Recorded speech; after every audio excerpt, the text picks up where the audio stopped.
Welcome, everyone, to the Commentary Podcast. I am your host, Pat Brennan.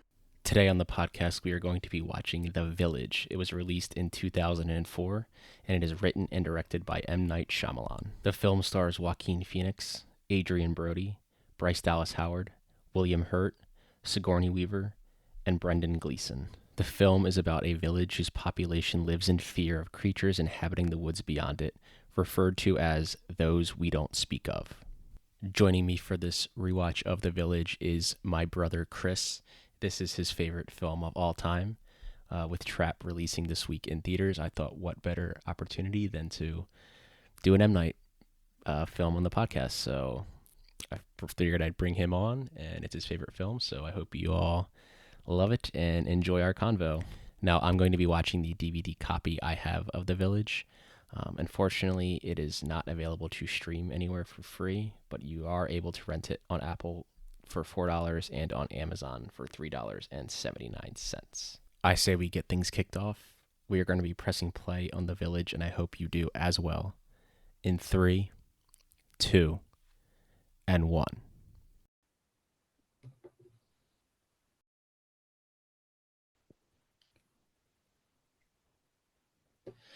Touchstone Pictures. It's not a company anymore, right?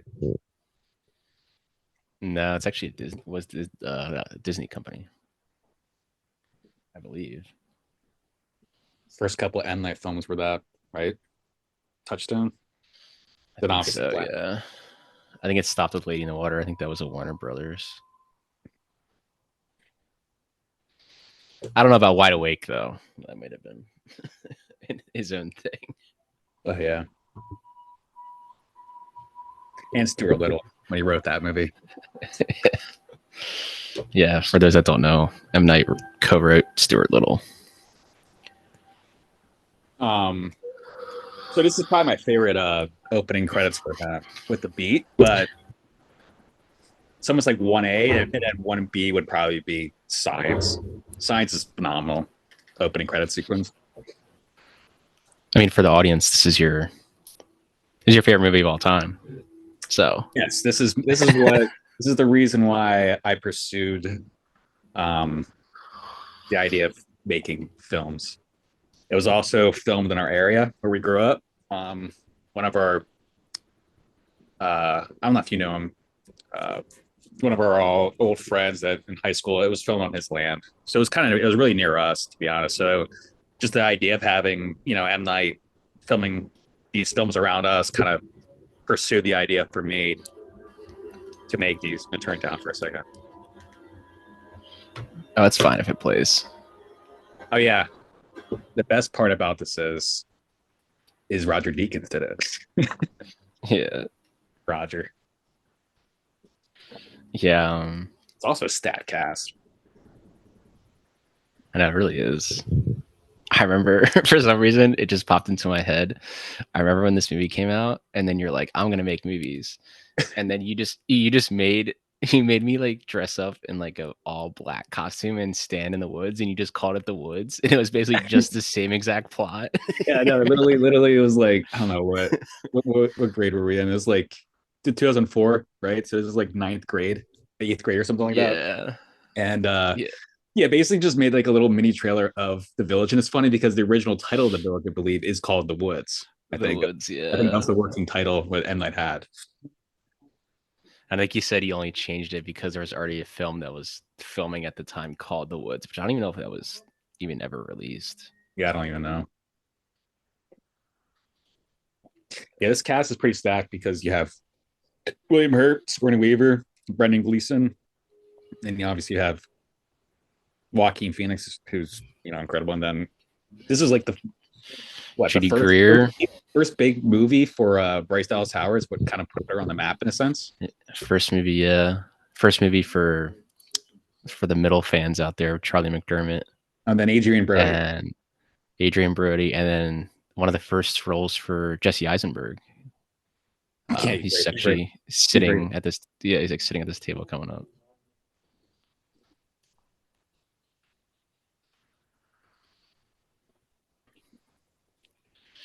Yeah, a lot of the criticism of M. Night, I think, comes from his dialogue. but I think with this movie it can work because it's supposed to be like 18th century. Well, I mean, Spoiler alert, whoever's yeah, listening to this, assuming of people who are it's modern day. It takes place in people, modern day. yeah, That's the people who are listening to this probably know the actual outcome of the film. So it does work once you know the outcome of it, at the twist at the end, because they're just making up in the 21st century, in a sense. It's not really. Yeah, there's Adrian. I actually never mind the dialogue. No, Yeah, I I think think it works for this. the only thing I really didn't like was obviously the marketing, because they marketed like a Yeah. scary horror movie, and it really, really. I mean, yeah, there's horror elements, but it's really a love story. At the end of it. Yeah. I mean, it does still have a twist too. So the marketing is like, it definitely was marketed wrong. Yeah, it's a lot, but it's hard to like, all right, now you just did The Sixth Sense, Unbreakable, and Signs, which are scary. Now make a love story. Well, we're gonna market it as a horror movie because you're the horror twist guy. So Exactly.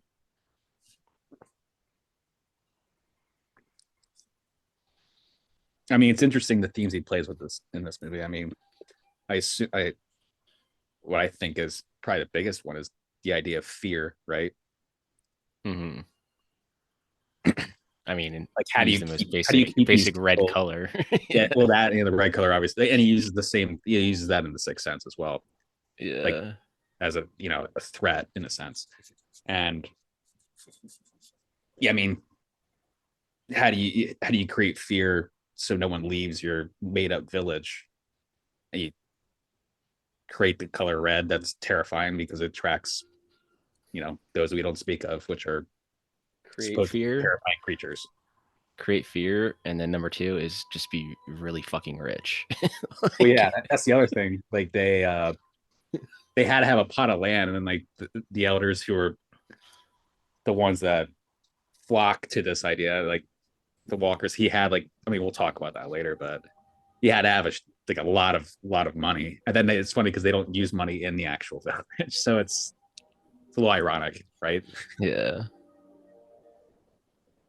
I love that shot Yeah, I right there. mean, like all the villages, um like the actual colors in the village are all completely muted colors. There's no bright.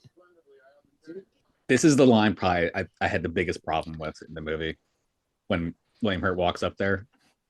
Yeah. It's just like I an mean, open. like, yeah.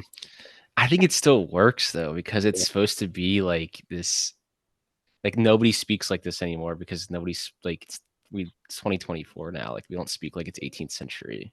No.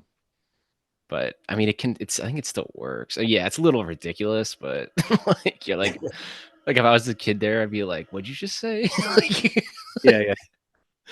Like he's almost like he's like a, but it heightens their like elder like views. Like he's like a philosopher, like the way he speaks. Yeah.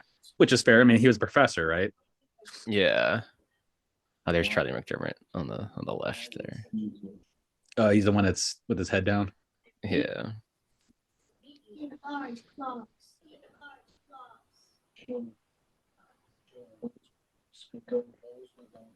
When I first moved out to LA, one of my friends is actually really good friends with, you know Evan obviously, but those that don't know, but he's friends with Charlie McDermott, and I was hanging out at his house, and Yeah.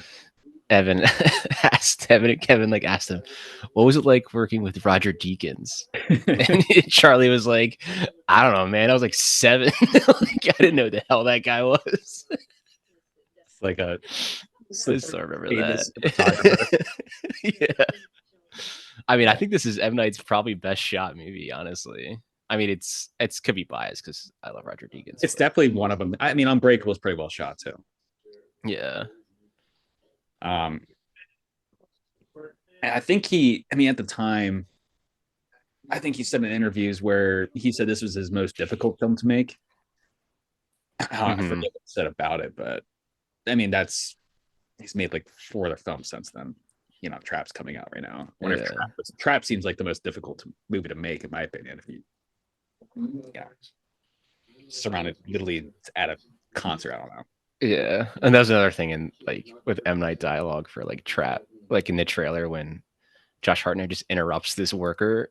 Hey, what's going on? He like introduces himself. Like the guy like would be like, okay, like, hey, how you doing? Like, Yeah, that was a trailer edit, and I feel like there's more dialogue to it because if it's just like yeah, kind of like, all it's right, just funny like that's how where that his dialogue happens. comes down a little bit. You're like, that's a little subpar.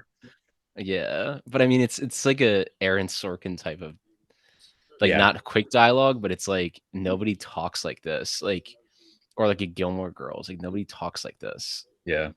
But if you stick with it, like you like, oh, that's just M Night dialogue. You just have to buy into this dialogue.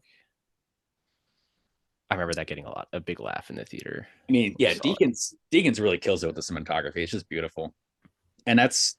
I mean, you remember when they're filming it, like that was kind of the weather when they're filming it was really eerie and cloudy throughout the time Mm-hmm. when they were. What was it? They filmed. Assuming they filmed it kind of in the fall, like October, September, something around there. Or maybe like early January, February of like. Maybe, Well, I guess it had to be the fall because you have the leaves. So yeah, actually, they could probably double as summer. It's just going to be hot. Like yeah, Michael Pitt here, famously from yeah, Boardwalk Empire. yeah. I forgot how he was in this. There's a lot of big actors in this movie. Well, ones that became big too. Yeah, I mean Michael Pitt really hasn't done much lately, but he's a good actor. Yeah, Joaquin. I You know, I mean, you know what I saw the other day. You remember the movie Space Camp with it was like Space Camp it was called Space Camp. sounds familiar. Like Leah Thompson was in it, and but I remember like I saw the DVD of it, and it said Leaf Phoenix, and I was like, wait, I was like, oh shit, that's Joaquin. I forgot he used to go by Leaf Oh, because of Leaf. His obviously brother's name's River, but yeah, so like that was Leaf and River, and he changed it to Joaquin. yeah. I think it might be his middle name. Of killing and removing the fur. Yeah, you have Cherry Jones here too. Mm-hmm. He uses her a lot in his. Well, I don't know if he does. I don't know if he does it anymore. He did for the first couple films, Yeah, she was in Signs, obviously. and then the Science Scary Movie 3. What a Scary Movie 3. Yeah, and that Part where the the hat keeps getting the cat keeps getting bigger. You can't yeah, get into the car. yeah. Like the dogs are acting funny. One of them's like driving a tractor. Yeah. Yeah, I mean, M Night went on a little run. I mean, I don't really consider Wide Awake like. I mean, it is his like second feature because I guess he made like a student film for his technically is his first, which he says is pretty bad. I think it's on one of. I think he put it on one of the DVDs. Yeah. Um, but yeah, from like Sixth Sense to like this, I mean, I need to rewatch like Lady in the Water, and Yeah. Yeah. I feel like The Happening would play like better now. I feel like I would enjoy that. I haven't seen that in like this 10 years this plus, movie maybe. was probably the end of his little run. Obviously, this movie is controversial. It's pretty split down the middle because there's people who say it sucks, or there's people who love it, like me or and you. It's just I don't think there's really a middle ground for this movie. Yeah, I think a lot of people have come around on it because at the time, yeah. Say it again. at the time, I think a lot of people did come around on it because I think at the time they were just pissed at like the marketing. Yeah. Like that movie sucked. It's supposed to be scary, and then I know some people that watched it back then and they hated it, and they watch it now and they're like, wait, this movie's actually pretty good. Like compared to like movies today, you're like, at least this guy swings for the fences. I mean, but doesn't work all the time, but he tries. Yeah. Like, it worked for me for this movie, you know. If I ever like he tries with we like almost did old. kind of beat him because we were on set for the Happening. Oh But they yeah. were shooting a scene with Zoe Deschanel and I think the two kids or whatnot. And they don't even know if that scene was in the movie, but he was over to directing, and then he probably saw us come up. He's like, "Who are these people?" Yeah. Yeah. Yeah. I was in like 10th grade or like ninth grade. Like they're probably like, who's this fucking kid over here? It's a great scene right here. I love you, Lucius. Oh yeah, the great Judy Greer. I love you. I still remember like the laughs that these scenes got in the theater. I like vividly remember seeing this in theaters. Same. We saw it with our grandmother, Grammy. And then That's all our other. the cut to like her crying. I remember getting a big laugh. Yeah, because he's just like, yeah, he doesn't say anything. He just doesn't say anything. But also the like Deacon's lighting in this is because I remember M Night talking about like when we bought the DVD where like you watched behind the scenes and everything. There was a lot of it's just strictly candlelit, and that's impressive. You know what I mean? Like, I feel like I'm sure a lot of cinematographers and everyone does that still, but I mean it's also Deacon. It's very well done, you know. Mm-hmm. And this is your introduction to her, and you still don't even like see her face. No.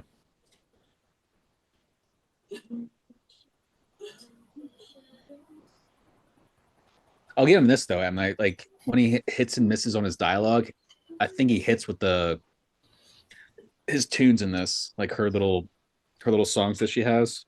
Mm-hmm. That one. Right I mean, there. This score is also like one of the most underrated film scores. I remember when this is my favorite film score of all time, and the way he said it too was that he loved that he had two leads. The lead violinist was a woman, and then you had Bryce Dallas Howard as the lead too, pretty much. So he had two powerful presences, you know, that lead this film, which is cool. Yeah, I think this score is actually on the AFI top like 100 scores of all time. I mean, it was nominated, I think, right, for soundtrack. Possibly. I'm not entirely sure. I don't think it was, but it's definitely like really underrated. Yeah, here's your good look at Jesse Eisenberg. Yeah. He looks exactly the same still. This is like 20 years ago. He doesn't like age at all. Yeah, he kind of does look the same. Like this is just.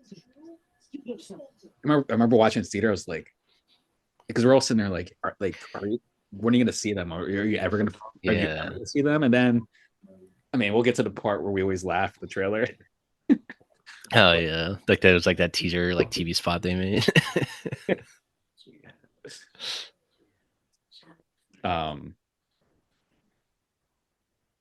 But it's like very similar to I guess I think how he did with Jaws. You never really saw Jaws until the end a little bit, but he kept it quiet. Yeah. Obviously, just you only saw like spurts of like these creatures or whatnot.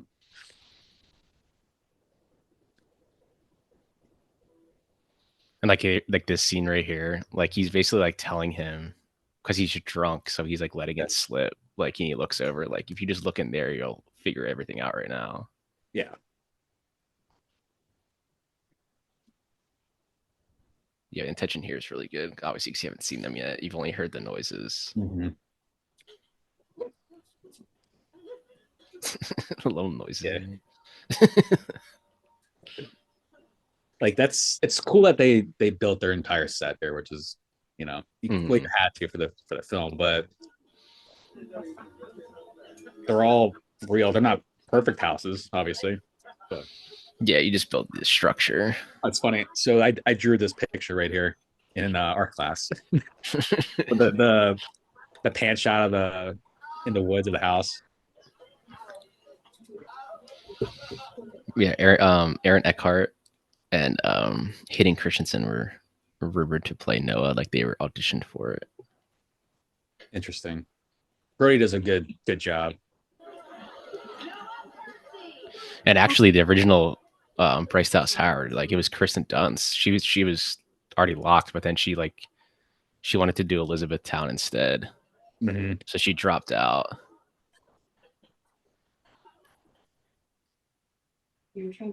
Also, it's clever. Yeah, as a lot of you see it throughout the film, the empty chairs, and like one of those shots right after. We'll get to that scene when it's a 2-shot with her and Joaquin, and I thought that's cool what he did with that. And isn't it like the rocking chairs or something? They're only the elders have the rocking chairs or something like that. Like I think so, yeah. Showing like the hierarchy of them, since aka the elders. Like they're like the wise people, yeah. That's why they it's like they make William Hurt like a kind of like a philosopher in a way. Yeah. You really think about it. This movie is essentially just a cult. Like if you really think about it. Yeah, you boil it down. He created a cult. He created a cult. And then they created a cult, hid them from the outside world, and told them that you're not allowed to go out there or you're going to get eaten, basically. Yeah. And yeah, created a no-fly zone. And at the end of the day, it all this film's going to tell you is you can't run from violence and crime. It's inevitable almost. Yeah, I feel like this is like the most like handheld like work he does, like he puts in his movies. It's like this. I mean, that could be like a Deakins thing, but he splits it up. Like, yeah, it's true. I haven't really, when you really look back, I don't think like even that running shot or like when he's like in the fighting, like it's not much handheld movement that he usually uses. I mean, they do a really good job of like using color in this without using like bright colors. Yeah. I mean, it's perfect to have Bryce Dallas Howard's like she's red hair and red's the bad color. Mm-hmm. Which is funny because I love how it's red hair, but like it's kind of orange hair, like technically. But. Yeah, technically you're a redhead, but are you a redhead? Like, yeah. Joaquin's like barely spoken any lines yet. He doesn't really speak lines in this movie. No, until I think when she. I don't even think he really speaks that many lines at all. Honestly, it's maybe like on the porch. Really, the scene where he's asking him venture out to the towns. Yeah, they say they're just staring at him, but it's basic no. And then I think the other ones when she asked him to marry him.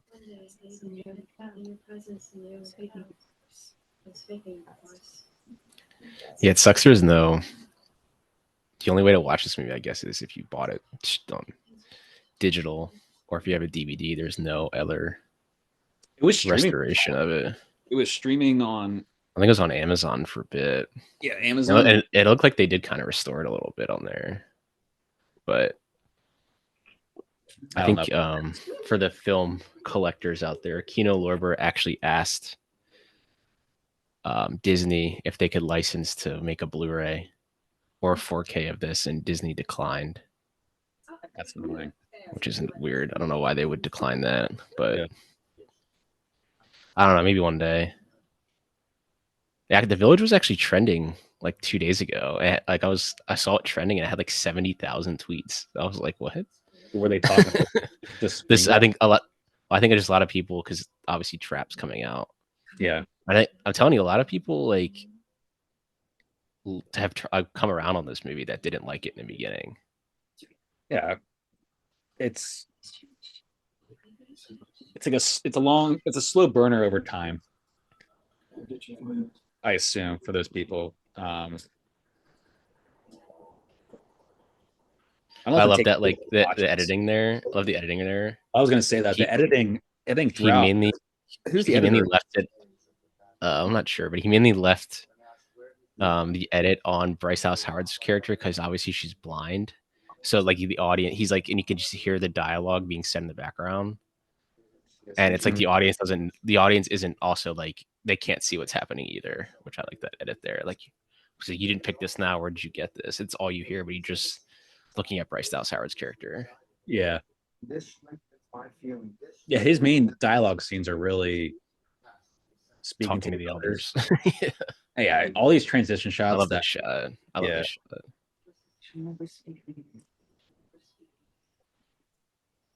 This is a good shot too. Didn't you play beer pong with Sigourney Weaver? Yeah, I was gonna bring that up. It was at the person's house when we're all having fun, and I don't want to say when was that actually? So that had to been. Well, just say you were possibly. I don't know if I was of age. If that's of age. And Sigourney Weaver was cares? in the vicinity. Yeah. of- She was in the vicinity. She was with all the Whatever. elders. This is 20 years ago. Who cares? She was with all the elders. They were looking down on us. Yeah. But Well, yeah, this was like after. Wasn't this after like the movie had even come out? Like, it was way after. Yeah. So yeah. So yeah, we all. I think she was Did she looking like? pretty. Did she become friends with like that family or something? Yeah, she was looking and friends with people around the area because she loved the area and was looking at property around there. I think she got something, but I'm sure She probably by sold it by now. now. Yeah, she probably doesn't live here anymore. But yeah, that is a. I wasn't next to her, but yeah, I was. I could see the range of it. But we're talking about like there was like probably 70 people part of this beer pong thing. It was a large table. This was a big party. It was like almost like you would say like a end of the shoot party. Mm-hmm.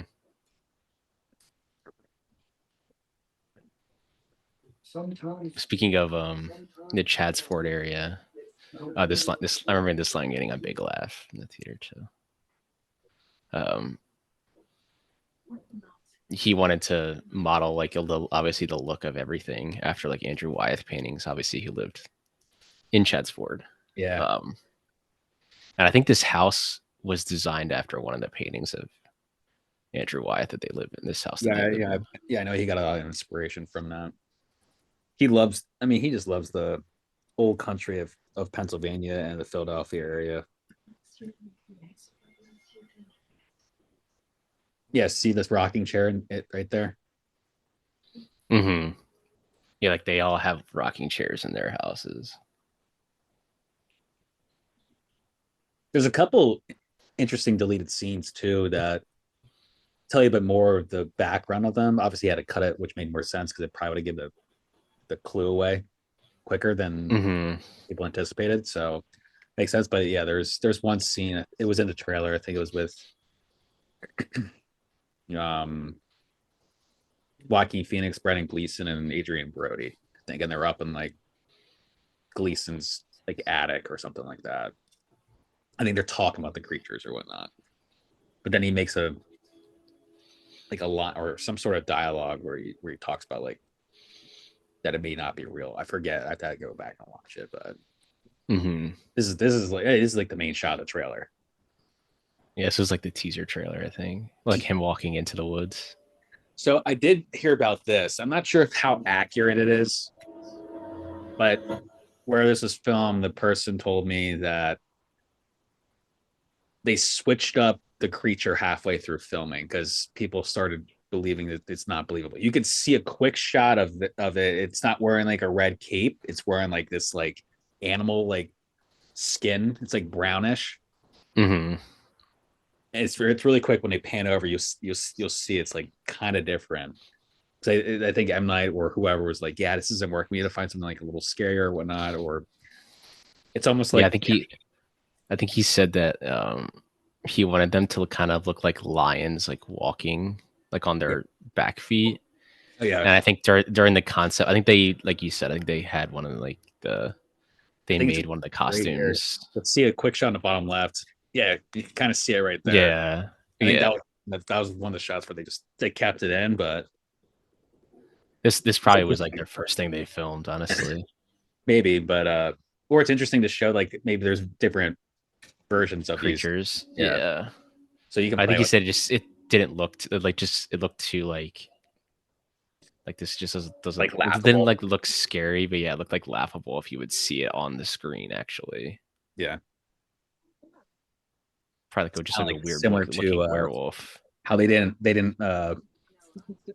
show the creatures in what's the movie Bird Box, because they had the concept because it's about their, I know it's not part of this movie, but about their visions, and it was like a big like giant baby. Yeah. It was I still have not seen Bird Box. I should watch that. It's pretty good. For the amount of movies I've seen, a lot of movies that are like directly streaming, I don't like watch a lot of them. Yeah. I mean, eventually I will, but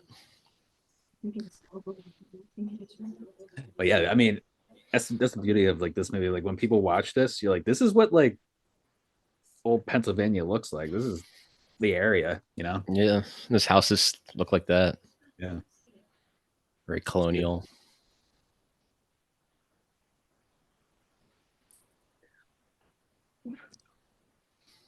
Who'd you think the best, or I would say, who has the best acting in this movie to you? Probably Bryce Dallas Howard. And for her first performance, because she didn't have to audition for it. They just like offered her the role after Kristen Dunst dropped out. Like I think that's because M Night like knew Ron Howard and Ron yeah, Howard. I think Ron Howard. I think he said like she's in a play if you want to go like see it. So this is like, I mean, not technically her first acting role, like her first film role. Obviously, nepo babies, and she does have a lot of lines, and she plays her blindness, I guess, pretty well. And I guess that came with a lot of because she's such a new actor at the time. Probably why Deakins and M Night probably stayed away, like kind of these wide shots majority. So and her like where her eyes are wandering and stuff. Maybe. Yeah, that's fine.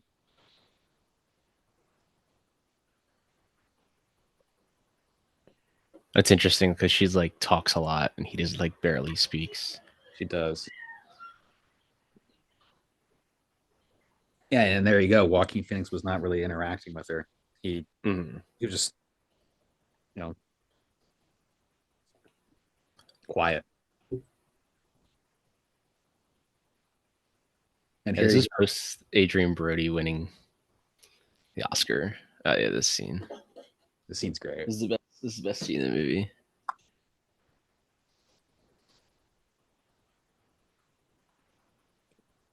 This is your favorite scene in the movie? Yeah, this is my favorite, like track too. Those we don't speak of. Oh yeah. Because obviously, later on, it's revealed that Noah like wears the costume to try and like kill Bryce Dallas Howard. But I did jump at this. And this whole sequence too, you never see any of the elders. The camera work is pretty good. This is all the elders coming. This is all the elders dressed up. Yeah.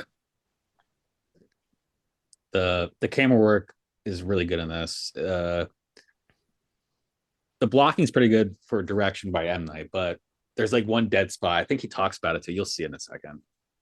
Where the camera sits there for a second, and where I think Joaquin Phoenix goes in front of camera, and then he turns to the right, and the camera goes with him.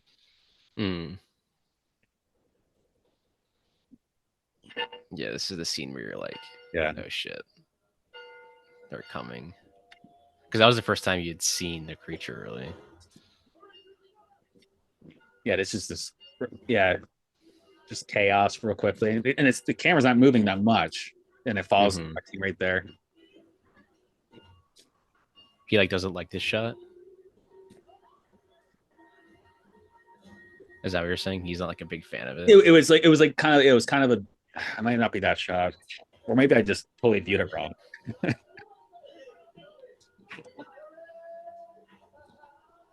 Yes, because see how now the elders would be here because this is like their house. Yeah. None of the elders. There was a moment, was a last shot. It was like a moment of like there should have been more people, but whatever.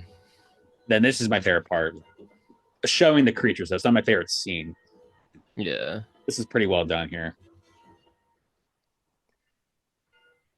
Because I remember the theaters, I was like, it's gross. Yeah, like what the fuck is that thing? Like if I ever saw that, I'd be like, yep, see ya.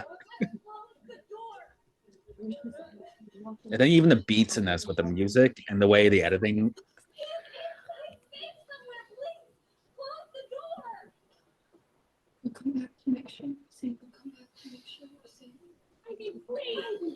This is like, yeah, this is the trailer, wasn't it? Yeah.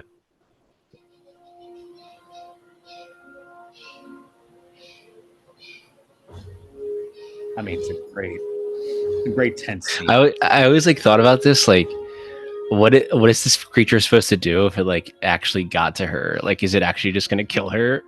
Like, would the elders just kill one of the other elders' children to keep the lie? They probably would. Maybe. I mean, you already saw one of them trying to do it. Yeah, if I could. Well, they're just doing like threats almost. Yeah. I don't think they would actually like. They What probably is would it? have taken her and then like let her go. There's a couple interesting lines where he goes throughout the film where, I mean, just a great shot. Mm-hmm. That must have been a lot of fun to film that scene. I always love this because like it looks like Joaquin does like a full sprint right here to go like a foot. And this, like, yeah, like they just turn right there. Like he does like a full sprint. yeah. Also, this is the music theme that I absolutely love. It's so good. Mm-hmm.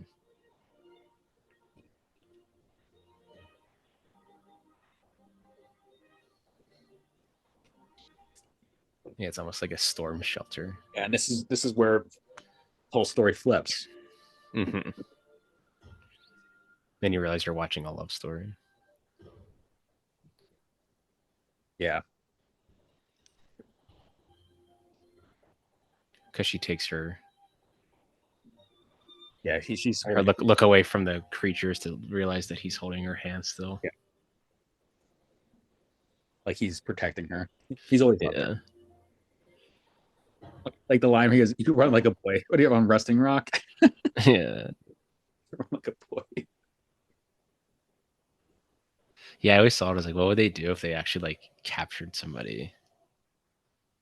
They probably were walking so slowly, like They purposely like, yeah, like I guess you would just take them in a way, but then just like let them go when they got towards the woods. you know that question came up in pre-production meetings, saying like, "Well, what if they captured them?" You know, Yeah.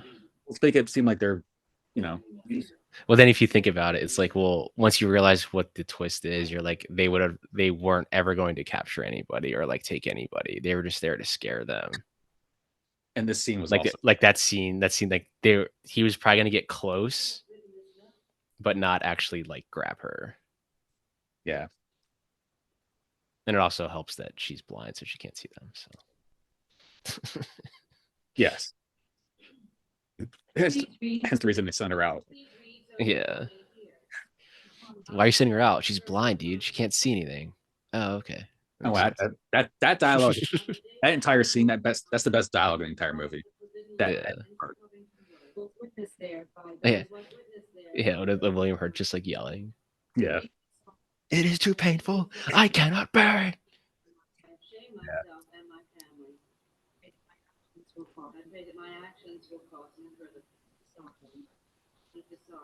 Yeah. Wasn't one of the elders, one of the hot dog guy in The Happening? The guy right there with the glasses. I got the glasses. Like he's like, "You like hot dogs?" Yeah, like, what? He shakes her head. He's like, "Okay." I need to rewatch The Happening. I'm sure I'll probably like find it very entertaining.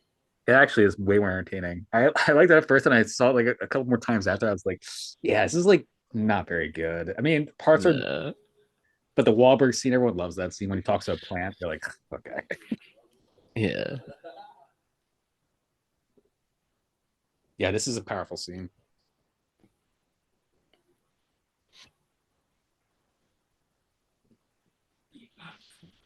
What'd you do?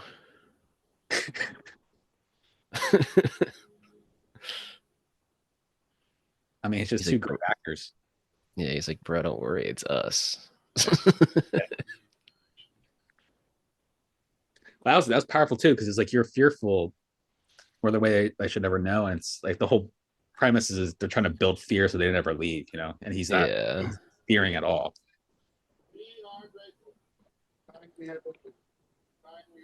Oh, and then here, Kitty gets married. Yeah, I mean it's probably slim pickings in that town. So what other single guys around? I never noticed this. I just saw it as it was Adrian Brody's character. He was holding up, I assume, a glass of wine, but he was the only one holding up and going around. He was like cheers, but everyone's saying like still he still drinks it. Yeah.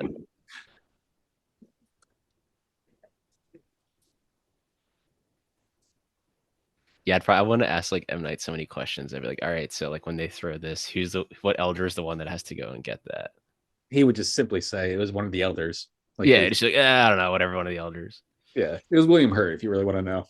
Yeah.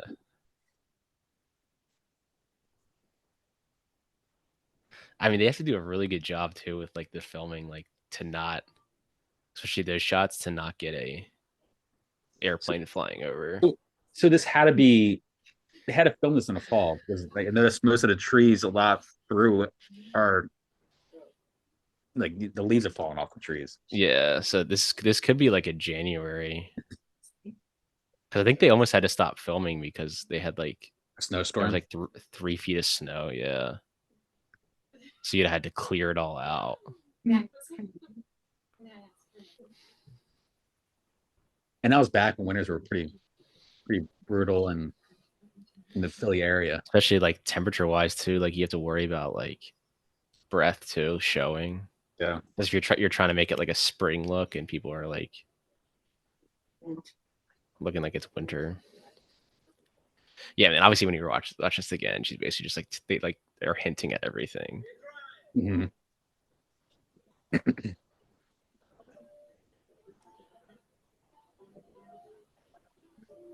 This is where Charlie McDermott's big line comes up here. Yeah, he has like his model, not like a monologue, but he has like all of his lines. Yeah. I've seen this other guy and stuff, but off the top of my head, I don't remember. This guy on the left. Yeah, I don't remember his name. He doesn't like people touching his shirt. I could recite this a lot of these lines too, but I'm not gonna do that. Yeah, like that's such a weird thing to say. I'd be like, wait, what? Like, what? You mean hug you? Like, it's like he basically said she's not gonna hug me, right? But it's like a weird way to say she's not gonna squeeze my shirt like that. Like, I also love how he develops subtly with their love for each other. Yeah. Right. And then William Hurt's wife, I forget her name, but she was in 24. She eventually became the president in 24. Yeah, if anyone's Jack Bauer fans out there, if anyone's listening to this, sorry for ruining every future scene right now. Well, I would assume you've. Yeah. I mean, the movie's been out for 20 years. It came out 20 years ago, 2 days. So it came out. Like what's today? July 31. It came out on July 29th, 2004. So it came out essentially 20 years ago since we were recording this. And then we have Trap coming out tomorrow, so it's an M Night week.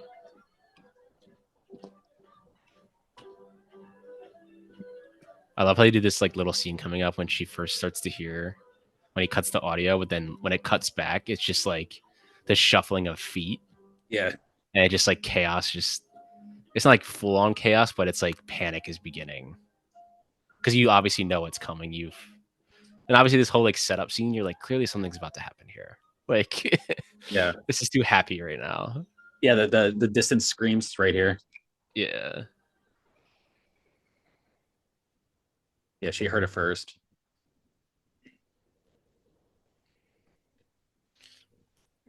Yeah, also the sound mixing in this is really well done. Mm-hmm. Yeah, they hear it now. Yeah, it's like I think it's like a shot of their feet like moving. Yeah. This one right here. Yeah. When the panic sets in. And she does the same thing, like hand. Grabbing her hand again. Yeah, you're just waiting the whole time. Yeah. In the back. Yeah. Just being a weirdo. Yeah. You gonna go dance? No. They're in the village. Yeah, here he is. They're in the village. More words. They left more words. They wish us to leave. They wish us to leave. One saw us.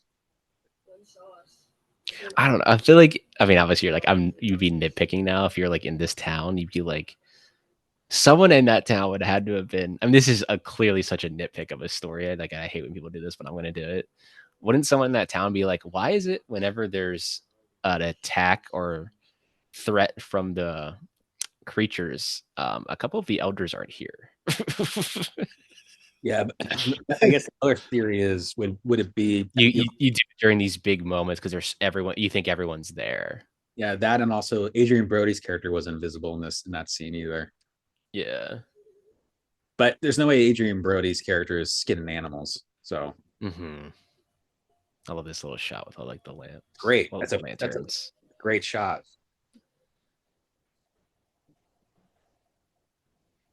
I also love that for that blocking too. Yeah, this is chilling. He had William Hurt like come down to their level and was sitting down with them, so he was respecting what they were saying. Yeah, as opposed to like standing over them and them I looking used up to, at him. you know, I used to I mean, always it's a pretty terrifying threat. Like skinned, I open up all your doors. You know, it's funny that shot of Joaquin Phoenix looking at the doorway with the skin animal like hanging down. For some reason, it always pops my mind. It's like Spider-Man, just like hanging down. It's like Yeah. I don't know why, but it always pops my mind. Like that's Spider-Man. I don't know why. It's so weird. This is interesting blocking here too, of them like delivering the lines, not looking at each other, Mm-hmm. hinting at that they like each other. Yep. So you can see their breath now. So it's they probably did film this from like October or like September to like January. I think they only filmed it for like 30 days maybe. Yeah, I was gonna say 2 months max. Well, I know that he only gave them the script up until Ivy goes over the wall, and then that was the end of it. So then when they filmed, then he like brought everyone back at the end to film that last scene. Here's more empty chair shots. Mm-hmm. It's no rocking chairs though. No.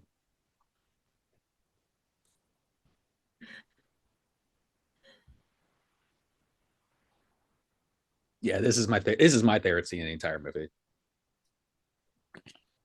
I mean, the shot here too. Put the fog out. Like obviously, like again, that's not natural lighting. Like it's not gonna be that bright, but it works. I feel like movies today just they try to go for such a natural look. This would be so dark. Mm-hmm. Yeah, like look at that. Like where would this light possibly be coming from? Like the moon is not that bright. Yeah. Your eyes will eventually adjust to it, but if you're looking through like a lens, it wouldn't be that bright. Yeah, it chops into there. And this 2 shots awesome.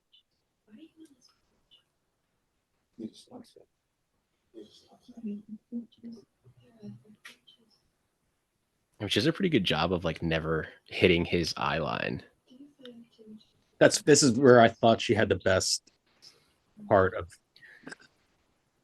like because like any normal actor probably would be like, well, obviously her too, but like would be like to look in his eyes, but she has to like look around his eyes.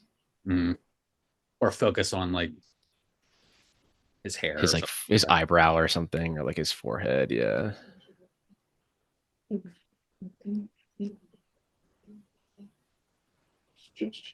Yeah, this is where he like opens up to her too.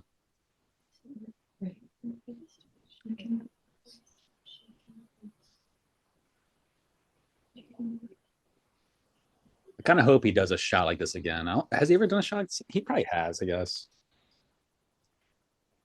I mean, he used to do stuff like this, I feel like, for like signs and stuff. That's the other key right there.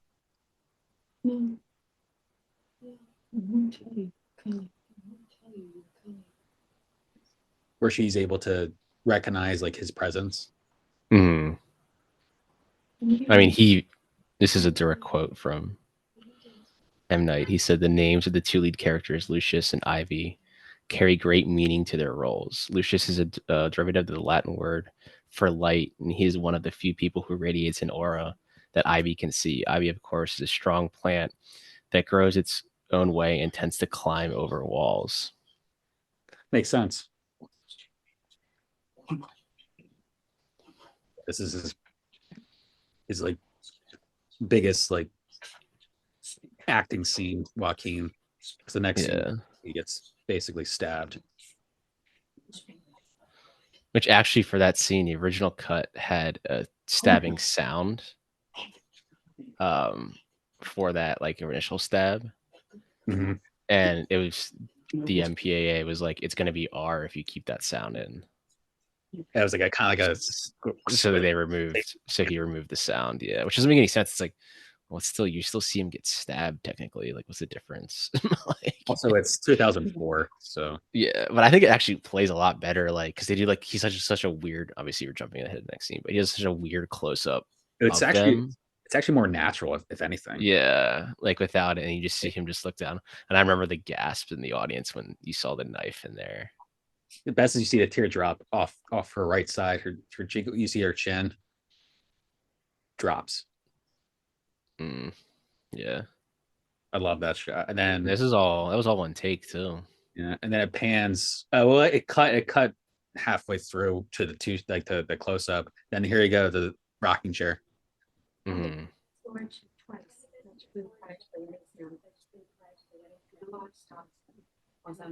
Because if you think, yeah, they're like poised to be like the new elders.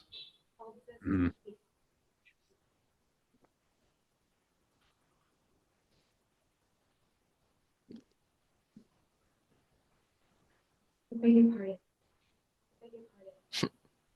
Is it true?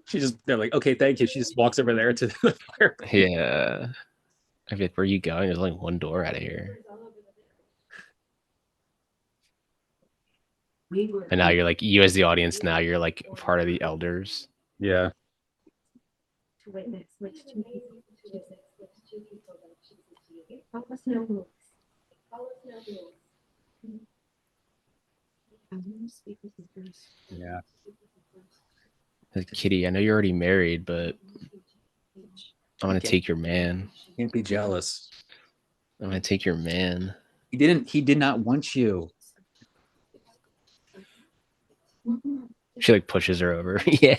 He wanted me and not you. It's so messed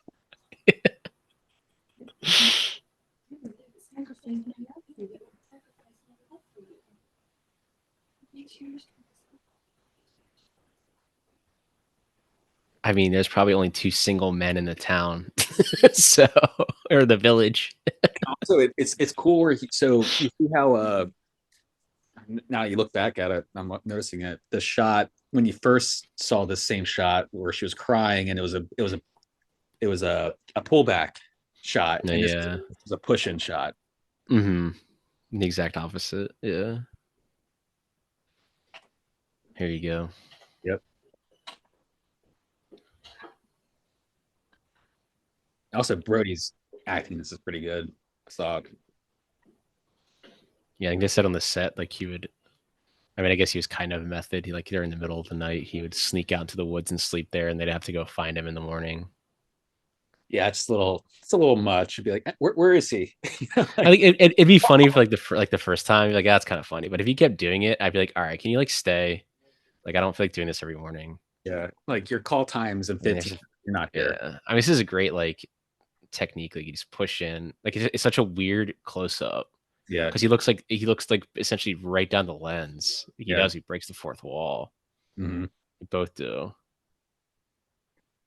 Because you're always just like, well, this is a little weird. Like, why is he so close to me? Then you notice the reveal. Yeah. So yeah, that they put a sound like when he turned around, it was like probably like a little small sound.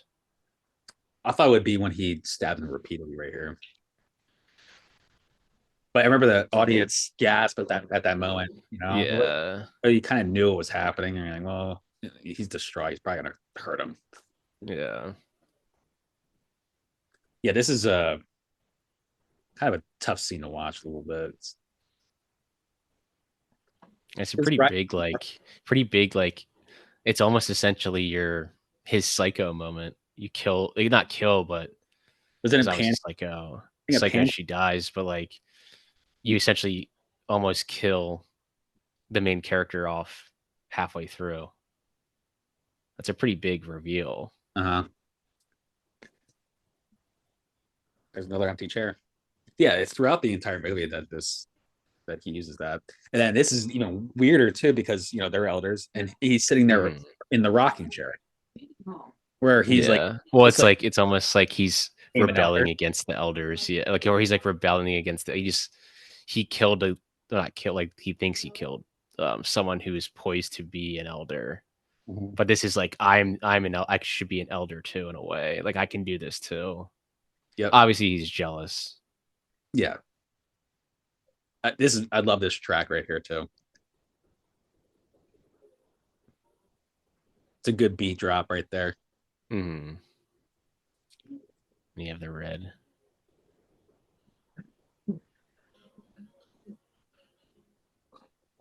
Yeah, This is pretty good. fun. This is probably his best acting right here. Yeah, I got chills for that. I mean, I love this movie. It's tough for me to like. When someone says like, "Oh, movie sucks," I'm like, it's tough, man. This movie's so good. Mm-hmm. Yeah, it's almost like he's trying to like. I mean, he's obviously the main point of that is he's jealous of. Mm-hmm. But you could see like him rocking in the chair now. Like, if you think about it, like Joaquin and them, they never sit in those rocking chairs, but he sat in the rocking chair. Exactly. So like he thinks he can do whatever he wants. Mm-hmm.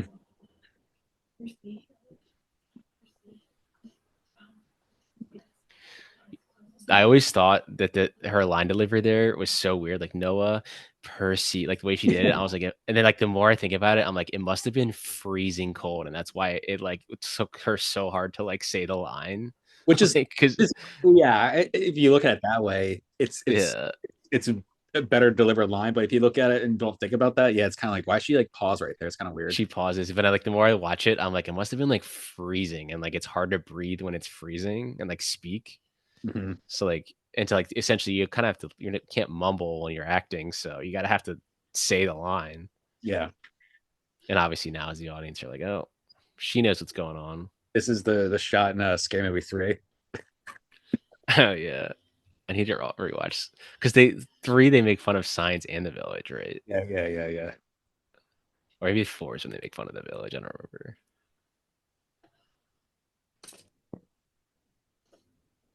I think it's the one with Charlie Sheen, right? That's 3, yeah.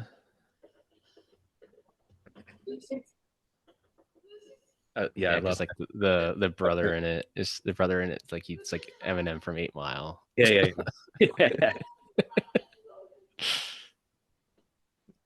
Yeah, and then music just stops. You actually like, I mean, you see the back of his head here, but you don't see Joaquin Phoenix for like the rest of the movie. Even when he's in the bed, you just like see like he'd be under the covers. You could still see him right there. I mean, you can see him right here. I'm saying like after this scene, you don't like see him at all. Yeah, well, he definitely shot these 2 scenes like where he got stabbed and brought her. Then his last scene is, or there's a couple shots where he's in bed with. Because I don't think that's him in the bed. Because I think they only brought certain characters back so that I don't even think Joaquin Phoenix knew the ending. He might have known. He might not have known. I think they only brought back the people. Obviously, the elders, and Adrian Brody's character was dead, so he probably didn't need to come back. Yeah, and he just had the one extra that delivers the line, and all the other extras could just be random. I wonder what other movies extras he was doing. Maybe he had a schedule. They had to shoot these scenes pretty quickly, and then well, I think he shot Walk the Line right after this. Yeah, so he might have had a different, like a kind of a conflict. Yeah, so they probably shot these all pretty quickly.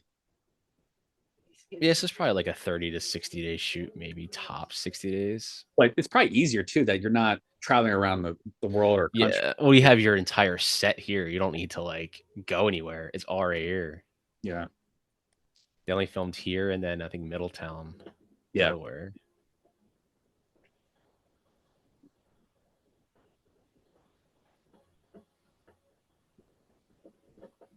Yeah. And this is when she comes in and is all angry. Yeah, even his dad's just like, Jesus.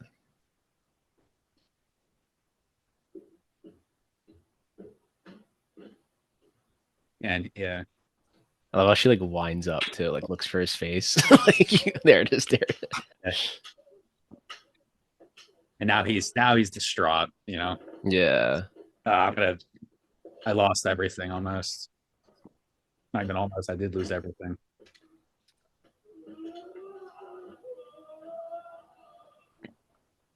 Yeah, like what do you do for that? Like obviously we know what would happen. We know what obviously happens to his character, but like, I'm assuming it's like say he didn't do that. Like, do they have a jail there? Like, what do you do? I think that was the same area where do you want to go back to the quiet room? You So just leave him in there for the rest of his life, like, because he did attempted murder. Like, well, in the movie, that's a life sentence, and it was premeditated. So it's a first degree murder. and then but he dies at the end anyway. So Yeah, obviously, yeah. That's like that's the stuff you have to think about when yeah, you're building a village. Like, what if there is crime here? Like, you did commit a crime, just happened. yeah, and that's the whole point. Like you're Yeah, not gonna get away from this. You're not gonna. It's just crime will happen anywhere. It's not just because you're in the city. Anyone can get stabbed anywhere. It doesn't matter where it happens. Anyone can get killed. she's pretty good in this scene too. Again, kind of your point, breaking the fourth wall and even blind. He's a lot of close-ups like this, Deakins. Yeah, I think his best work when he does like dialogue scenes of just two people sitting and talking or like this is you watch like any Cohen. I mean, she's essentially speaking to the elders there, but you don't see them at all right there. You're speaking to the audience. Yeah.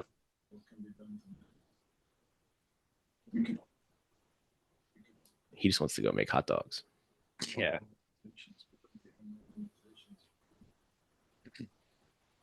And I'm a big fan of all, like I said, all his transition shots through.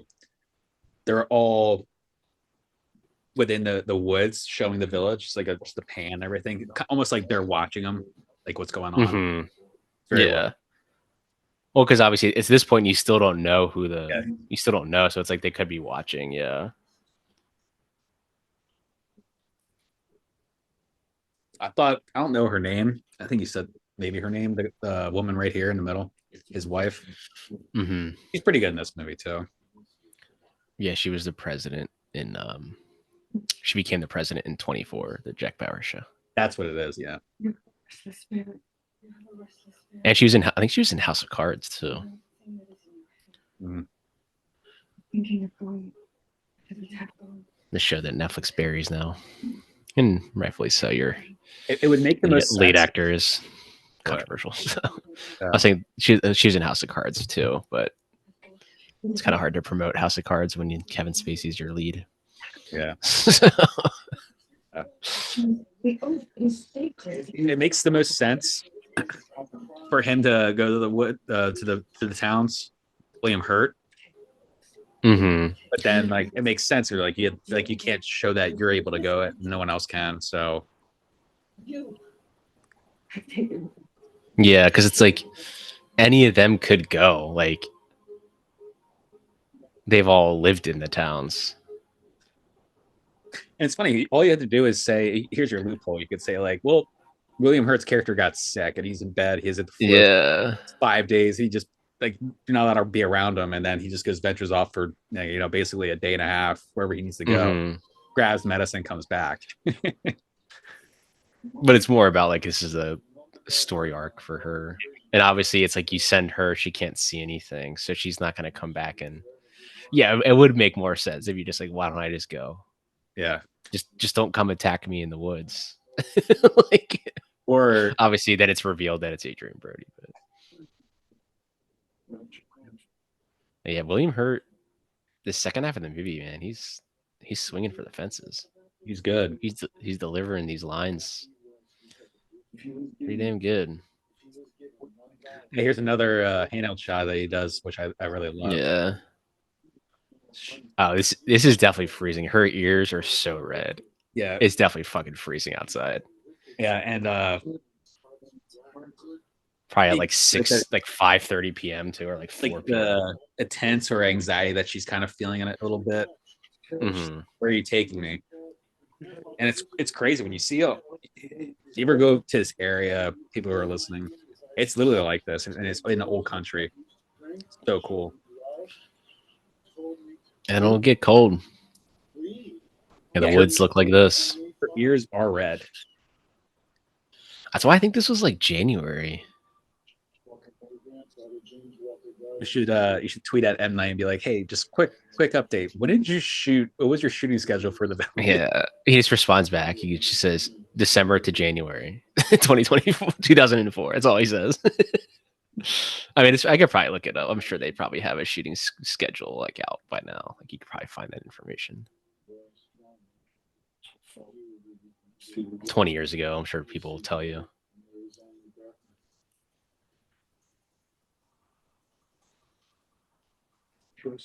William Hurt no longer alive.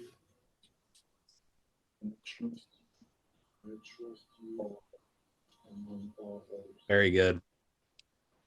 All one take as well, yeah.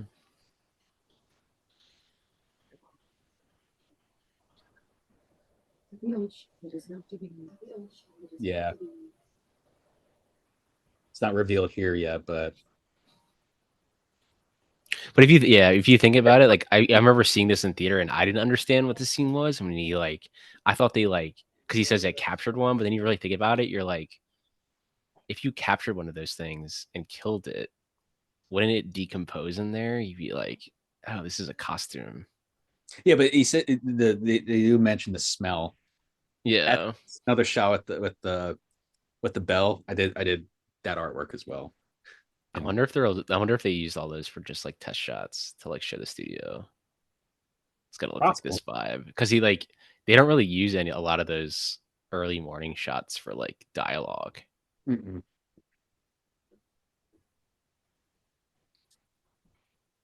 See, you don't even see him here. I don't think you see him for like the rest of the movie. I think they show one more shot where maybe they cut to him. No, see that? I don't think they show him. It's a pan down shot, I think. And then they show the last kind of they just showed it back of his head. So it might be one pan shot or pan down shot. This is the William Hurt scene. Not yet, but coming up. No, isn't this when he like yells at them all? No, not yet. I mean, you probably would know more than me. This is your favorite movie. So. Yeah. It's just showing like what he's telling them, and then it will cut back to when everything kind of goes down. Yeah. So then when she goes, "What have you done?" He is the victim of a crime. Yeah, it's such a weird dialogue, but if you like deliver it correctly, it can work. I thought this was pretty well written, where they sent two other people with him to protect her, but they know that. Isn't it her sister's husband is one of them? Yeah, her sister's husband and then Michael Pitt. Yeah. And they get scared, and they leave. They leave her alone, I thought that's interesting. And here's your like M. Night humor with like the rocks, like the magic rocks or whatever. Yeah, they'll keep us away.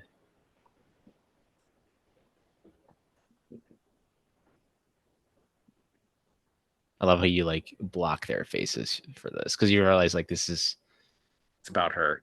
It's about her. Yeah. Yeah, because if you really nitpick it, you're like, why wouldn't William Hurt just go? Like, I'll be back in 3 days. Because he's the leader of the town, they just be like, okay, that's fine. I guess he's just gonna go. Yeah, I don't need to go. But I guess it's the whole point is like he doesn't want anyone to leave. If he goes, it shows that he's too much. Like I don't know. I mean, it is a cult, so it's like. I don't know. It's like a weird like concept to like think about. Yeah. If you really break it down. The other thing, if you want to nitpick it, that you can find funny is that why are they letting her lead as a blind person? Why wouldn't someone else? Yeah. Why isn't anyone else leading this? But it's supposed to show that she isn't afraid of anything. She's great. And even if she can't see them, she's more brave than anyone that can actually see them. Yeah, she's doing it towards love. And they're just terrified because they're built on fear. Yeah.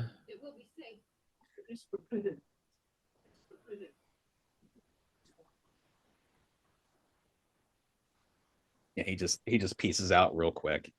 They did. It's almost yeah. I mean, I probably would too. Like, I'd be like, "Fuck this, man!" Like, sorry, your husband's gonna die, but I don't want to die. Also, do you think they had tarps back like this in the 1800s, or is this just like a tarp that they just? I mean, they probably had tarps. I mean, they have houses, so they know how to probably got a tarp. I guess so, but like, I mean, it's not like a tarp you would say now. It's probably just like a giant. It's not like a blue tarp you would have now or black tarp. I wouldn't. Yeah. Like, because you can like see like the water's like freezing. Yeah, it's all ice out there. I would just stand up real quickly if I was that dude, just like push the water off. Like, let's just push it off real quickly. Yeah. This is a very like 1940s shot right here. Yeah.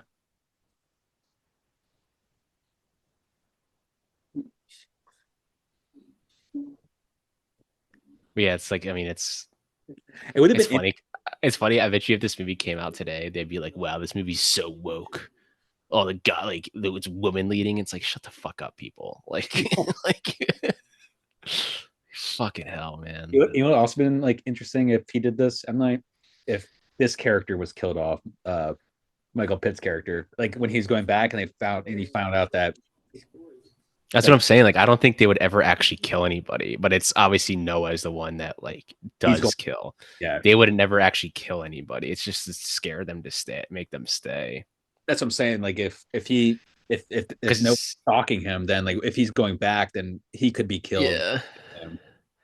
That like, no, I mean Noah could have killed him. Yeah, like, I guess that could have been an early idea. Like maybe like Noah kills him. And it wouldn't even be fully rated R. Yeah, because if you didn't have Noah kill him, then that goes against the elders' entire philosophy. So that wouldn't make any sense. True. Like,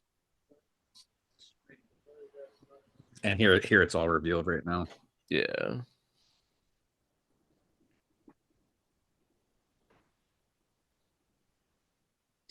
Because I guess you could see this scene here and be like, oh, they're fake. So as an audience member, you'd be like, she's fine. She can go. Yeah. So, but then once you realize, because they'd all be like, well, we're not going to go attack her. I basically told her they're not real. Yeah. And that's what the elders are like. And he basically like, she's not going to say anything. Like, but obviously then it's revealed that Noah is going to try to kill her. Yes. So at this point is in the script, you'd be like, oh, like she can just go. But obviously you still need the tension. Mm-hmm.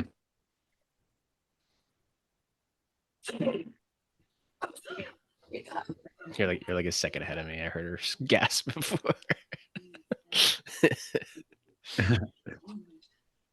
It's only a farce. She's still scared. Yeah. Yeah. See that one shot where when Lucius went into the woods is a totally different costume compared to that. You know what I mean? Yeah. Mm-hmm.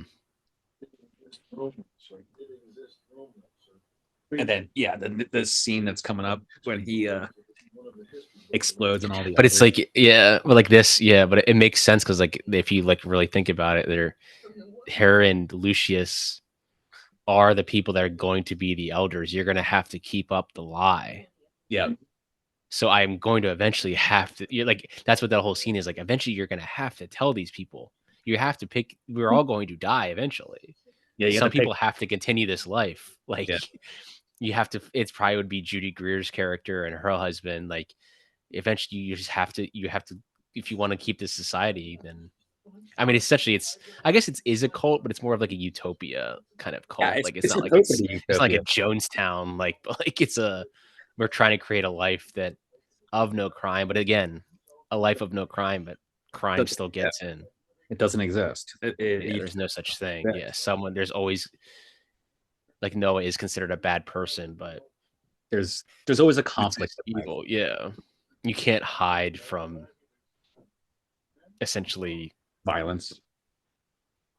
Yeah, or people's like I don't know the word. People's like not feelings. I'm trying to think of the word. You can't hide from so you can't hide from society. I guess that's what I'm trying to say. Like society has good people and bad people. Yes. And crime and no crime. Yeah. But the news only ever reports the crime, not the good stuff. They'll be like, there was a murder down on 16th Street, and the next thing is like a Y Care like fundraising story. Yeah, you gotta have contrast. Yeah. Yeah, it's like if you think about it, it's like if he's correct, like eventually you're gonna have to tell these people, like, what happens when we die? Like, who's gonna take over this town? They'd be like, well, let's just leave. And then they go outside and be like, what is this thing? Is this a car? What the Yeah. fuck is a car? Like, You know what's also interesting that I never really, well, not it's not I didn't understand, but why didn't they have like horses here, like running around? They yeah. not, or they kind of run around on a horse for, you know what I mean, to get around, but it's not that big of a village too. Yeah, I mean, yeah, I guess you could have like, yeah, there's really no livestock there. Besides like So it's sheep, not, sheep I mean, and it's like, yeah, you'd be like, how do they obtain any like produce? Like, obviously, it's supposed to be, I mean, I'm sure like it's supposed to be like it's there, but you just don't see it. Like, yeah. the whole village could be pretty big. Like, it's just further down, like all their livestock. Yeah. Because you need to have, like, obviously, if you're building this, like, you need to have some sort of food. Mhm. Like, you Yeah. have well water, but you need food. They probably have chickens. I mean, I think they were trying to catch a chicken earlier or something. So you have chickens. Yeah, and yeah. meat. So they have all that stuff. So they probably have like the most basic like meat where they can just Yeah. Well, you need eat. like the horses and cows because they'll officially push essentially minerals around your farm, like you're around your area, because when they like eat and stuff. Mhm. And you gotta, yeah, this is where they actually kind of like Yeah. each other. And she wants to Yeah, kiss him. this would be weird because then her and Ivy would be like step siblings. Like, maybe it'll do that. Yeah. That's what I was like. Go, Pat. Really sidetracking here real quick. I watched Little Giants on the plane ride back to LA. I just got back from LA, but the mom and like because remember they have like the ice box and the quarterback like each other, and then the mom and dad like each other. So it's like they would be like siblings. This is Yeah. weird. Like, but anyway, here's the best scene of the movie. One of the best scenes of the movie. Yeah. Yeah. Hurt's going off.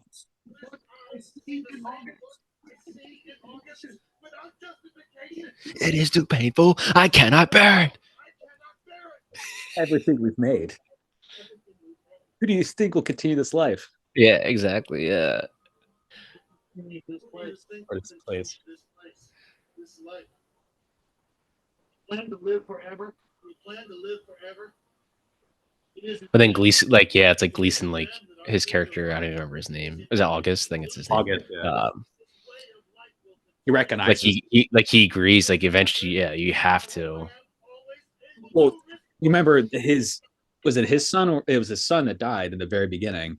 So he's kind of, he's been kind of like filtering in his mind the idea of like how he's kind of like not over it, but he's like depressed and sad, and that's why he's been drinking and shit. So like, Yeah. so he's like able to recognize like that this side now, in a sense. He's like, let her go. Mm-hmm.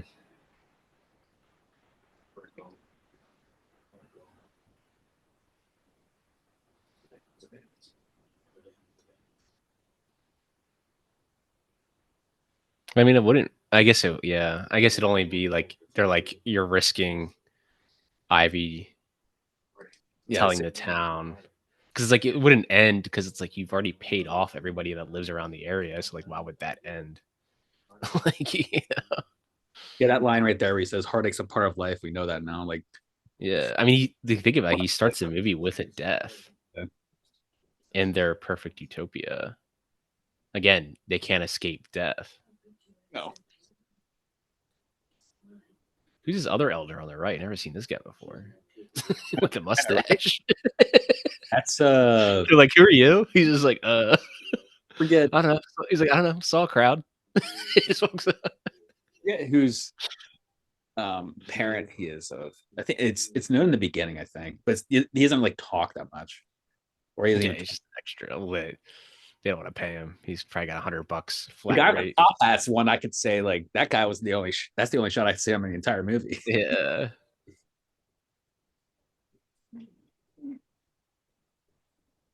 She's got to be freezing. I mean, that'd still be terrifying at night to like. I don't want to sleep in the fucking woods.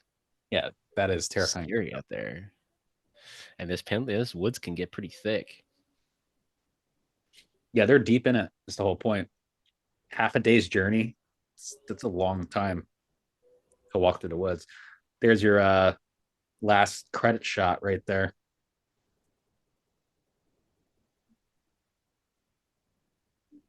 From the beginning.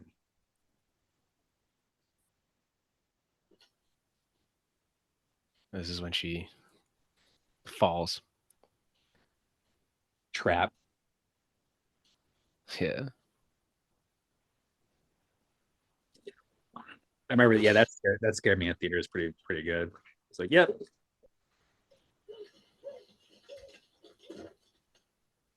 It's a pretty good. That's all in the sound design there. Yeah.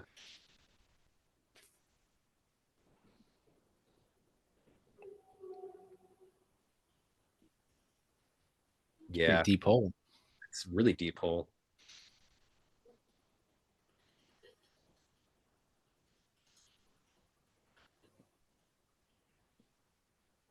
It's great framing.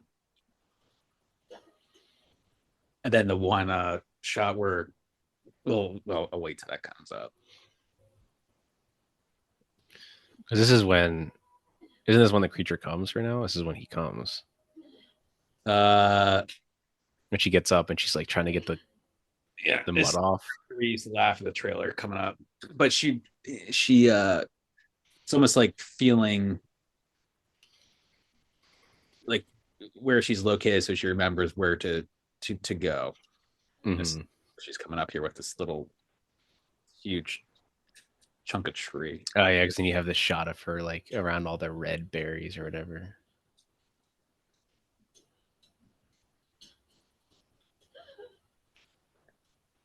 And now she's covered with mud, so her yellow is gone, which is supposed to be the protector. Yeah.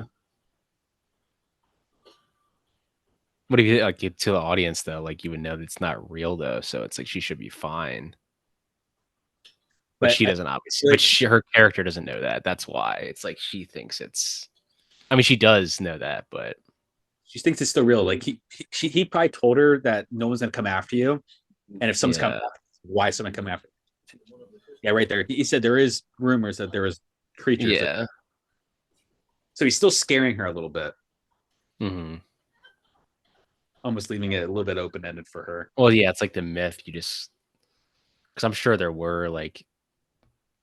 They probably like weren't like creatures like type of thing, but they're probably people that would like murder people because it's like, yeah, if it was 1753, you're not gonna have a detective on the case.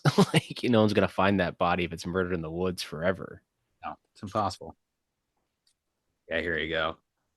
Yeah, there's your great scene too. Yeah, because you can see this. You can see the snow on the ground here. So this must have been after the snowstorm. Yeah.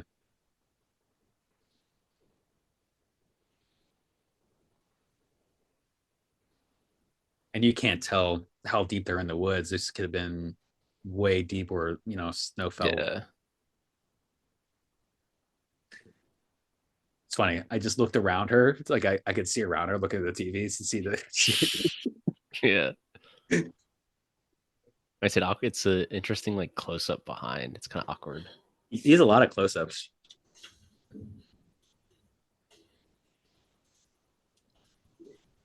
And now she's screwed because she doesn't have her walking stick.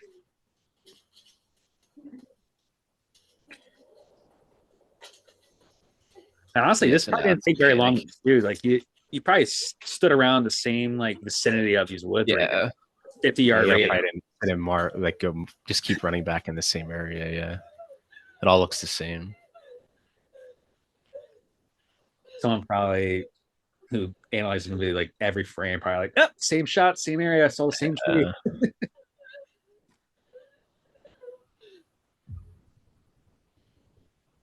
Boom. Red. I mean, that's a pretty fucking bright red or dark red. It's like a bright dark red. It's interesting. It's even possible. Yeah, here you go.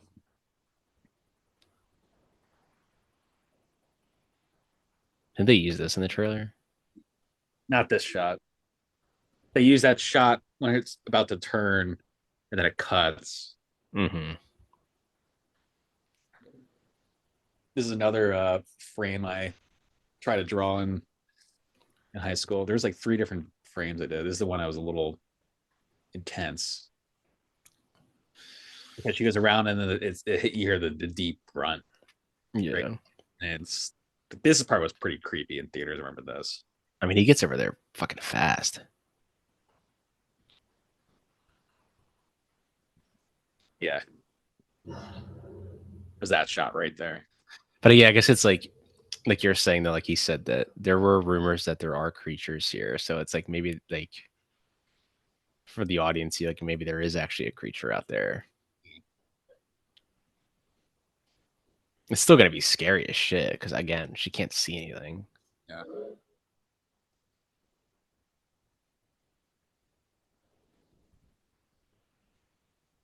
Here comes up.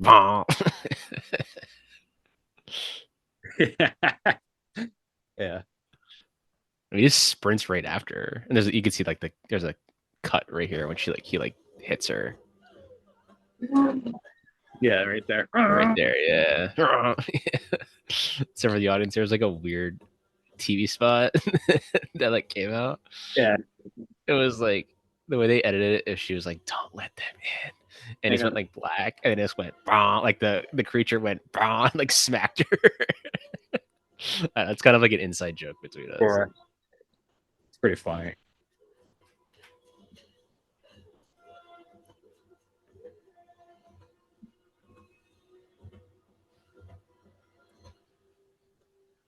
And now she's getting back to where she remembered.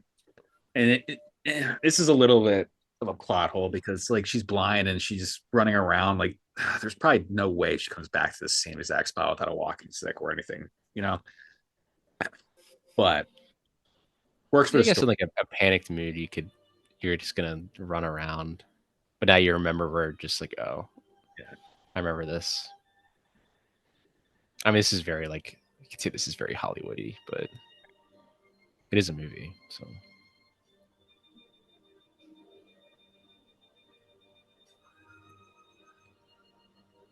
Yeah. I mean, it could also be terrifying for like her character being like an elder is actually trying to kill me right now. Maybe they were going against my father. Goodbye, Noah. Like if you think about it, like she doesn't know that's Noah down there. And She's not gonna know that till later. Then it cuts to right here. Yeah, Noah.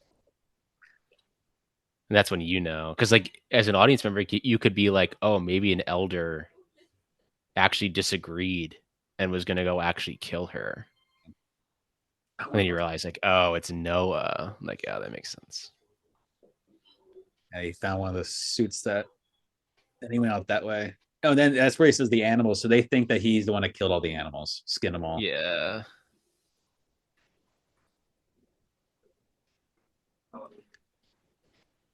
Which is possible because he's supposed to be the evil character in this because he's jealous.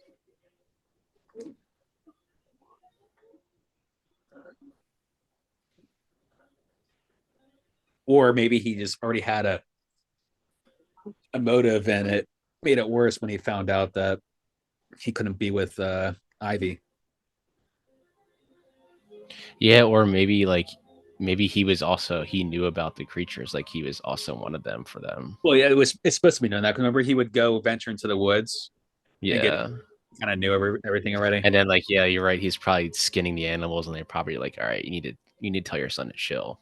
It's a little much, like, because he wasn't at the was he at the wedding, like when they were dancing? No, that was the other thing. No, that's M. Night's way of like saying like it wasn't one of the elders, it was him going around. It was him, yeah. So like he was already in on keeping the lie up, potentially, or he just found it and has been using it. Yeah. Because that's they say there's this shot I was talking about. This is one of the other ones. Oh yes, I guess you do see him, yeah. But I think this is the only shot you finally see him, because I think the other shot is where she walks in at the end and it's only behind his head. So this is probably his final. He might have been on set for more than like honestly like a week or 2 weeks, to be honest. Yeah. Because the more I watch this, I'm like, he's not even like the main character, like at all. He's a supporting character in this movie. Yeah, they He's market him. only in like 7 scenes. Like, Yeah, they market him as a main character. yeah. I mean, And- you're gonna market it. And then He's here's already been in Gladiator. this is probably the most well-known song in this movie. This track. The Gravel Road. I was listening to this today at work.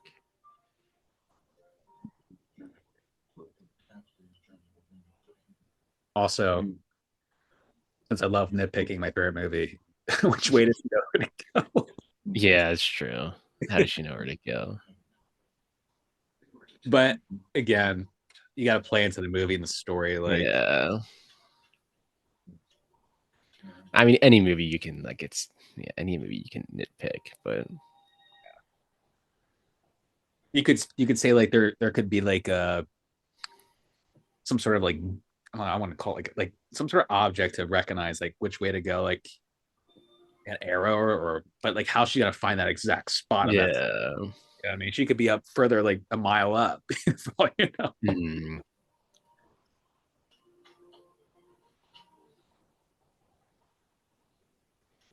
Or, and I could be like, well, she ran back and forth for a couple hours till she found something. Yeah, I guess you could figure that. Like, yeah, eventually you're gonna hit a wall, and if you keep running for a day, you don't hit one. I guess it's the other way. Yeah. And there you go. There's your ivy on the wall.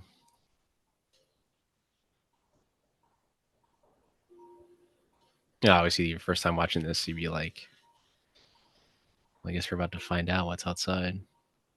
Uh-huh.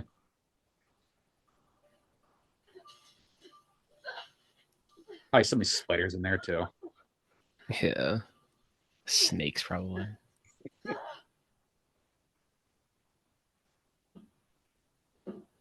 And they're like, what is this? Like a chest, small chest. It's black. Black Sure. resembles death. It's all their secrets. Their past heinous acts that I guess happened to them. I wonder how they like recruited other people to come to this village though. Like,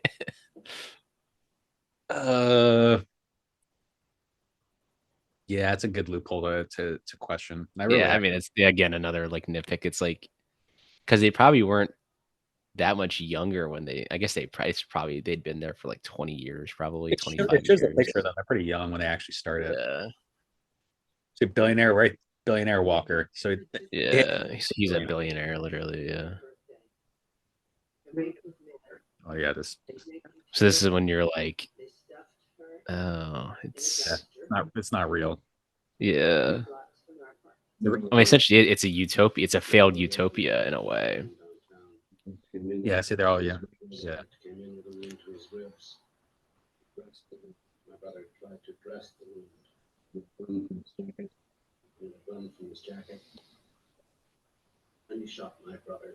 Yeah, they all had Just, I guess, here's Lucius right there. He's probably like 1. Sigourney Weaver's holding Lucius Hunt, it looks like. Yeah. But yeah, it's like, how do they recruit everyone else to be in that town or that village? But I mean, that it makes it so it's like other people are also in on it. Like they know it's not real. See, it's like, again, you eventually have to tell some select few people. Select few people that probably become the elders at a certain point. Yeah. And it's all about just keeping the children and younger crowd at ease, in a sense, to build a life. Yeah, then you cut here and you're like, what? Well, you kind of knew right there where he pulled out that billionaire Walker. You're like, okay. And it's Walker Wiley for certain. Because like because I think he says like University of Pennsylvania, so like it still works because I think UPenn was founded in like 1750, so you could be like, oh, I guess that still works. Like if you really research that. Yeah. So I guess this was like Middletown. I think this is like Middletown, Delaware. Around there. What are you doing out there? And pretty sure M Night's line, he says there's a reason why we had already had to deal with the whole planes not being able to fly over here, because if you look at a plane flying up there, Yeah, you'd be like, what the hell is that thing? at some point they're gonna get found because the government's gonna be like, what the hell is this shit? I'm gonna take this over. Yeah. This looks like a green screen right there behind her. He never really uses green screens. Does no. It just looks like it. The only thing I think he really uses the green screen was After Earth and no, I mean, he probably could use one there because he probably could just. Yeah, I guess he could. But it's such a simple shot where they probably blocked up the road for. These could be like pickup shots too, like maybe. I don't know. This DVD is also like it's a DVD, so I can't really tell. If I had like a Blu-ray, it's a little clearer picture, maybe. But yeah, I don't know. I think they probably filmed it straight up. But in reality, they probably just use this. They probably just it was probably the lens they used to make it look like that. But I'm thinking of like green screen. I think that green screen, which he probably only really used, which was like After Earth and the Last Airbender. The Last Airbender, definitely pretty much all green screen, you know. And he's not very good with that, so he should stay away from those type of movies. Yeah, I still have never seen After Earth. It's the only M Night movie I haven't seen. I had to turn it off halfway through.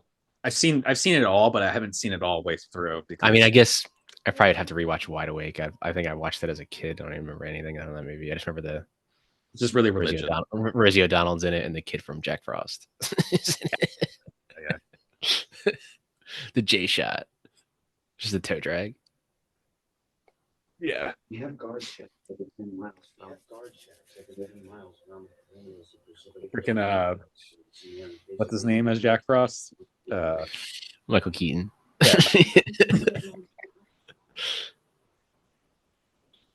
You have to wait here. Please, sir. You have to wait here.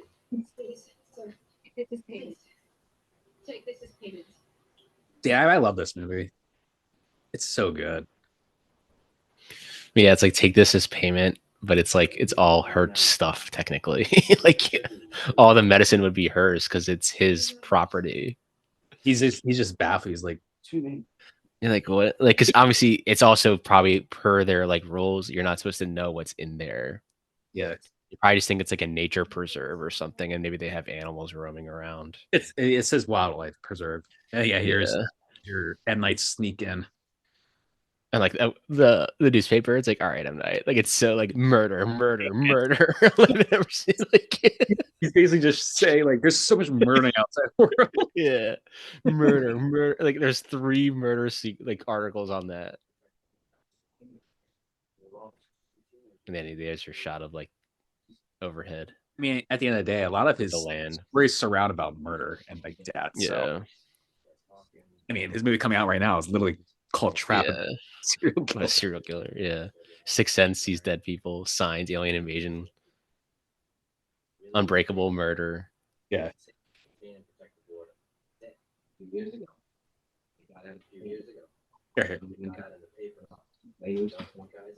Yeah, there you go, right there, the playwrights. Yeah.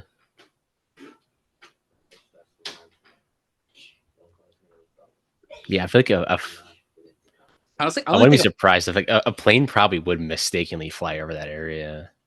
Or like if it was like a single pilot flight that's like low end, like low air, and like just doesn't know. Yeah, he might see something and be like, "Oh, what the hell is that?" But then he might not think twice about it. But if it's like a commercial airline, you're really not going to look down and be like, I don't know what the hell that is. Like you're not. Yeah, you can't see that. Yeah. Well, it's mainly more for the people in the village to be like, what the fuck is that? Yeah, that's what it'd be. That's the whole point. Yeah. At night. That's a cool shot, though. Yeah.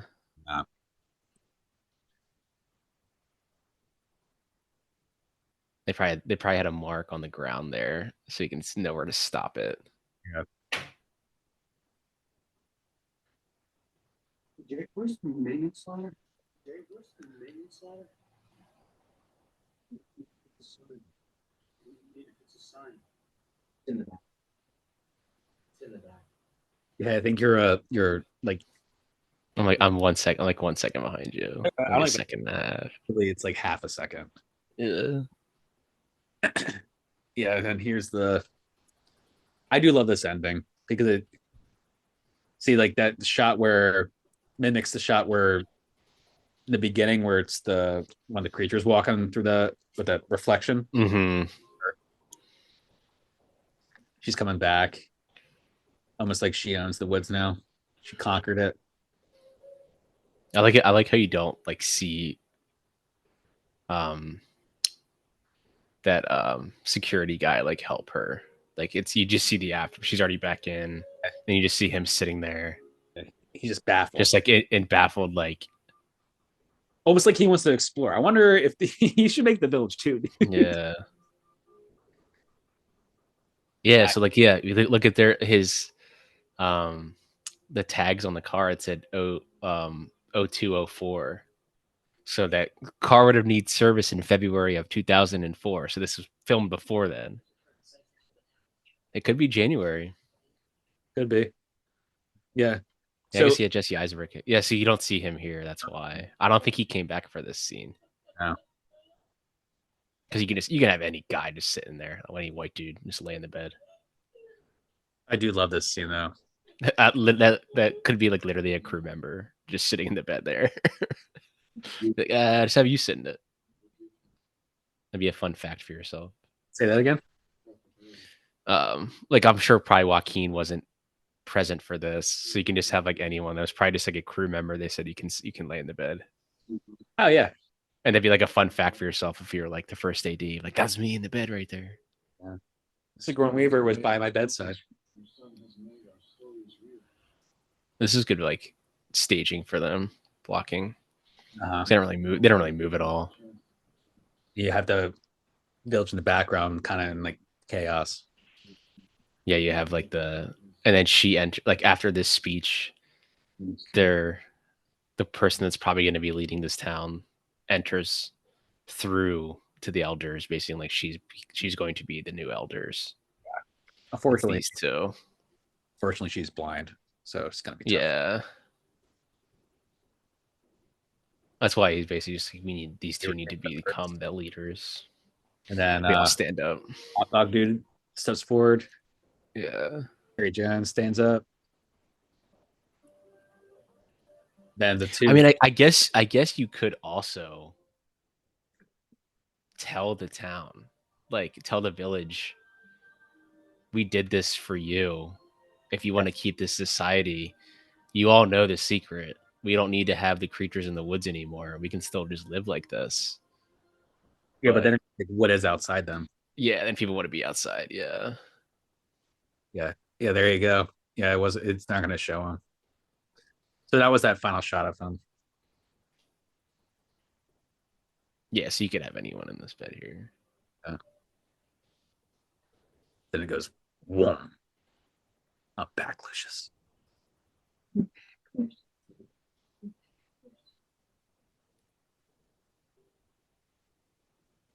So like he died an hour ago. I'm sorry, but he died an hour ago. He died an hour ago. I do like the picture they have at the end here at the credits scene. Pretty good. I like how they do the featured violinist, the first thing. That's the first credit. Well, like she's freaking killing on this violin. He's been known to say that like he created this with two powerful women to lead this film.